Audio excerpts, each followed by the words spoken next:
I've been seeing this crazy narrative on Sixers Twitter comparing Paul George to Tobias Harris, and we all knew that we would get here at some point, but some of the stuff y'all saying is just flat out insane, and I'm going to stop everything in their tracks right now and explain why most of y'all in Sixers Twitter, or frankly NBA Twitter, just because they hate Paul George, are wrong. But without further ado, here's the intro.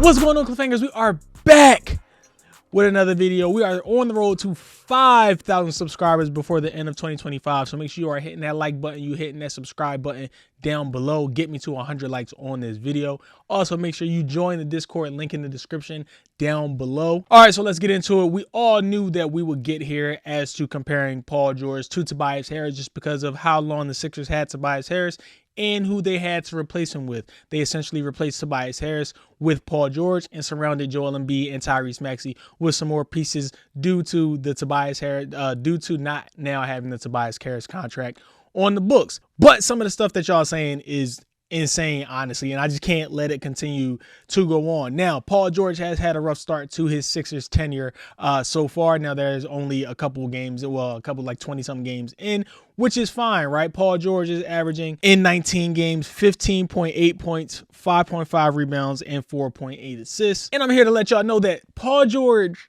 is an infinitely better player than Tobias Harris. Just Paul George's playmaking alone makes him a better player than Tobias Harris. I think a lot of Sixers fans forget what Tobias Harris was while he was with the Sixers. Now, a lot of people just go to stats and they're trying to compare it that way, and fine, like their stats are a little bit similar. But you got to also remember Paul George is now a third option playing behind Joel Embiid and Tyrese Maxey, and he's trying to figure out how to become a third option. Paul George has been a second or first option throughout his entire career, so he's had the ball a lot more than he has had while he has been with the Sixers, now that he has to go behind Tyrese Maxey and Joel Embiid for touches in the offense, right? But with Tobias Harris, and while he was with the Sixers, like I said, Paul George's playmaking is insanely better than Tobias Harris. Paul George's playmaking is insanely better than Tobias Harris.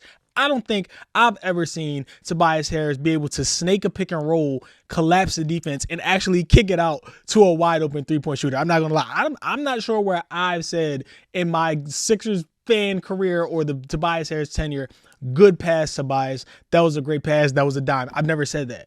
All right.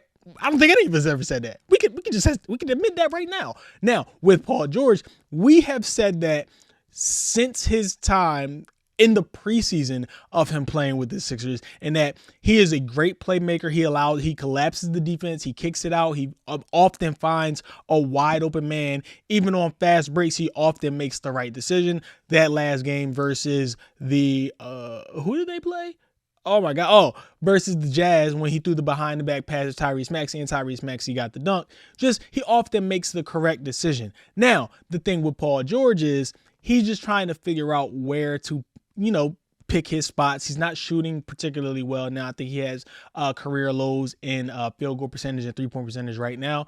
But again, he's just trying to figure out his way on this Sixers team, where they honestly have just not played enough games together for them all to figure out their particular roles. Now, what I think he is doing is, I said it before, I think he is fitting into that playmaking role as far as getting everybody open looks and good shots while playing behind Joel Embiid and Tyrese Maxey, and still trying to figure out, okay, where can I be aggressive? Where can I take the right shots? Like, where can I, call my own number? But other than that, he has been fine. Also, something that puts Paul George over Tobias Harris is his defense. He has been an elite defender in this league for a very long time, and he is continuing to show that while he is on this Sixers team. The other night versus the Utah Jazz, having 5 steals. A lot of them also came from him being a help defense, just being active, having his hands in the passing lane, always knowing where the offense is, so he can kind of sneak behind him and get a steal. But that's just who Paul George is, an elite defender, elite on-ball defender as well.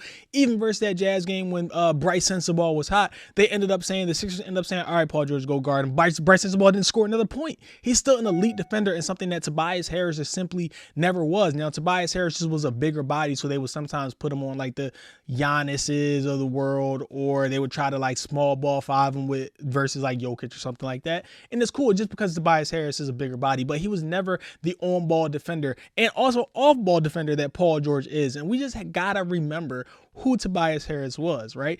Even now, even this season, Tobias Harris isn't having a great year. Let me read off his stats to y'all since everybody think he's having such a great year and he's so much better than Paul George. 12.7 points per game, 6.3 rebounds, and 2.4 assists. Also, while Tobias Harris was a Sixer, he was often a ball stopper, a black hole. Every time he got the ball, he wouldn't make the quick enough decisions for it to matter on offense. He was an all right three-point shooter, but we all know the problem with Tobias Harris was he would never take the quick catch and shoot three. He would always pump fake it or wait until the contest or a closeout, and then he would shoot the ball. He was, like I said, he would pump fake drive when he had an open three to begin with. He never mentally was there to be able to hit the big shot.